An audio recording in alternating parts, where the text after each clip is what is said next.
شیخ الاسلام مولانا محمد تقی عثمانی صاحب لکھتے ہیں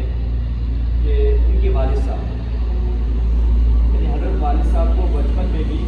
کھیل کود کا زیادہ شوق نہیں ہوا، اس کی بجائے اصل کے بعد جب دوسرے بچے کھیل کود یا سیر و تفریح میں لگتے والد صاحب حضرت شیخ الہند رحمۃ اللہ علیہ یا اپنے کسی دوسرے استاد کی مجلس میں جا بیٹھتے۔ پھر جب والد صاحب کا رشتہ تلمذ حضرت علامہ انور شاہ کشمیری رحمۃ اللہ علیہ کے ساتھ ہوا تو جو علمی مذاق گھٹی میں پڑا ہوا تھا اسے اور جلا بنا، اور وسعت مطالعہ، تحقیق و تدقیق اور کتب بینی کا صرف ذوق ہی نہیں بلکہ اس کی نہ مٹنے والی پیاس پیدا ہوئی۔ مطالعے کا ذوق۔ حضرت والد صاحب فرمایا کرتے تھے کہ دوپہر کو جب مدرسے میں کھانے اور آرام کا وقفہ ہوتا تو میں اکثر دارالعلوم کے کتب خانے میں چلا جاتا تھا۔ وہ وقت ناظم کتب خانہ کے بھی آرام کا ہوتا تھا،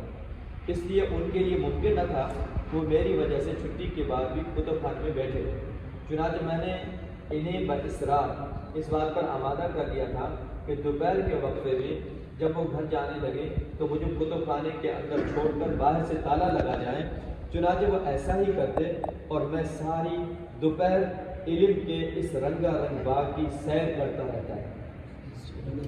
فرماتے تھے کہ دارالعلوم دیوبند کے کتب خانے کی کوئی کتاب ایسی نہیں تھی جو میری نظر سے نہ گزری۔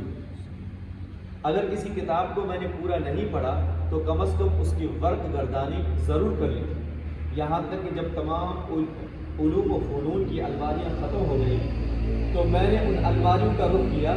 جنہیں کبھی کوئی شخص ہاتھ نہیں لگاتا تھا۔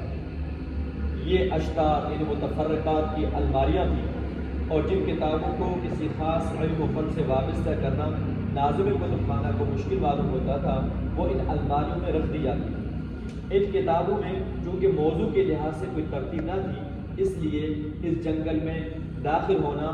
لوگ بے سود سمجھتے تھے کہ یہاں کوئی گوہر مطلوب حاصل کرنا دریافت از عراق سے کم نہ تھا۔ لیکن جب ساری الماریاں ختم ہو گئیں تو میں نے اشتات یعنی متفرقات کے اس جنگل کو بھی کھنگالا، اور اس کے نتیجے میں ایسی ایسی کتابوں تک میری رسائی ہوئی جو گوشہ گمنامی میں ہونے کی بنا پر قابل استفادہ نہ رہی تھی۔ کتب خانے کے اس سروے کا نتیجہ یہ ہوا کہ اتنے وسیع و عریض کتب خانے میں مجھے الحمدللہ یہ معلوم ہوتا رہتا تھا کہ کون سی کتاب کس موضوع پر ہے اور کہاں رکھی ہے۔ فرماتے تھے کہ حضرت شاہ صاحب نے ہمیں دور حدیث ہی کے ساتھ میں اس بات کی تاکید فرمائی تھی کہ فارغ التحصیل ہو جانے کو کبھی منتہا مقصود نہ سمجھنا۔ فراغت کا حاصل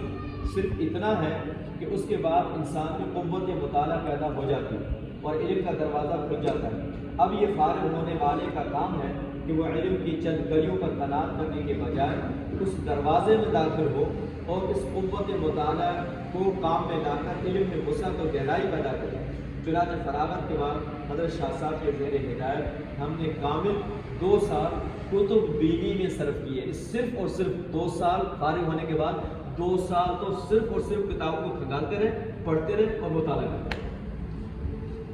اللہ تعالیٰ صلی اللہ